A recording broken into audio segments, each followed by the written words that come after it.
Hi, I'm Angelica Tampos. My report is Chapter 4, The Age of Discovery and Exploration. Chapter 4, The Age of Discoveries and Exploration. The discovery, exploration, and colonization of the Uris in the Orient were phases and great changes in Europe. Europeans were experiencing growth of commerce and industry, improvement of the science and navigation. The manifestation of this expansion during the last half of 15th century have often been called of commercial revolution. Between the 12th and 15th century developed in the Mediterranean basin and the Middle East also contribute to the desire of Europeans to know more about the Orient. European demand for Oriental products like silk and staters, drugs and species lead to development of long trade routes from Asia. Venetians first monopolized the Asian trade.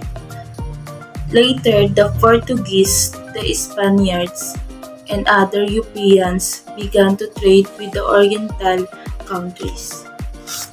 In 1453, the Muslim Turks captured the city of Constantinople, the gateway to Asia.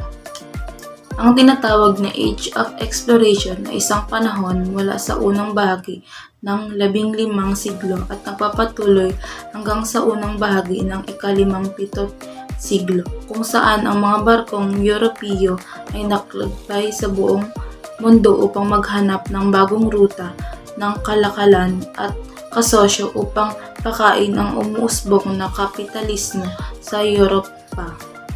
The Age of Exploration, also called the Age of Discovery, began in 1400 and continued through 1600. It was a period of time when European nations began exploring the world. They discovered new routes to India and much of the Far East and the Americas. What is the most important discovery of the Age of Exploration? The Age of Exploration was rooted in new technologies and ideas growing out of the Renaissance. This included advantage in cartography, navigation, and shipbuilding. The most important development was the invention of the first carrack and then caravel in Iberia. Other factors that facilitate to European motivation of finding a new way to the Orient were: 1. More exact geographical information. 2. Expansion of credit facilities and development of banking.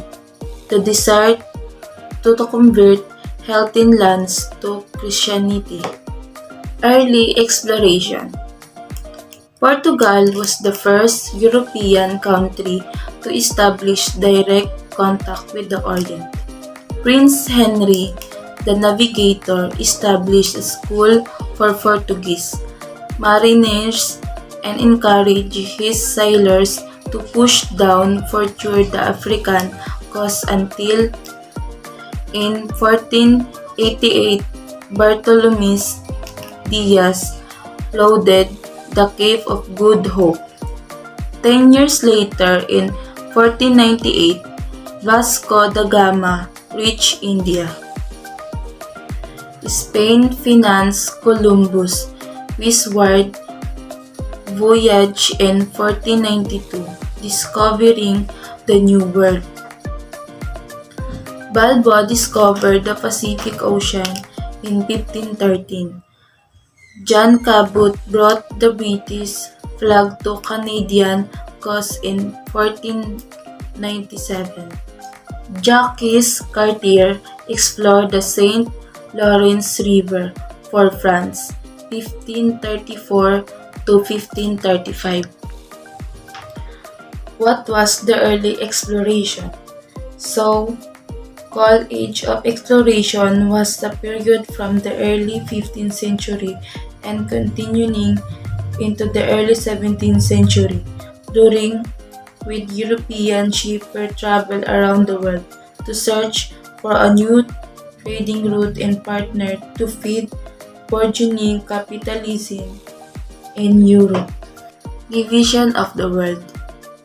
The rivalry between Spain and Portugal over their claims on a large discovered areas was settled when Alexander IV, Spanish Pope, issued a bull in 1493 dividing the world into two. The conflict was settled by the Treaty of Tordesillas, which was included by the both King of Spain and Portugal. The roundness of world was not yet proven by the Europeans. In 1500, Pedro Cabral, exploring for the Portuguese, was forced by a storm to sail westward and accidentally discover Brazil. Brazil is located in the east part of the demarcation line, thus the Portuguese claim was honor. Ang tinatawag na Age of Exploration ay isang panahon mula sa bahagi ng ika-15 siglo at napapatuloy hanggang sa unang bahagi ng ika-7 siglo, kung saan ang barkong European ay naglakbay sa buong mundo upang maghanap ng bagong ruta ng kalakal at mga kasosyo upang pakainin ang umuusbong na kapitalismo sa Europa.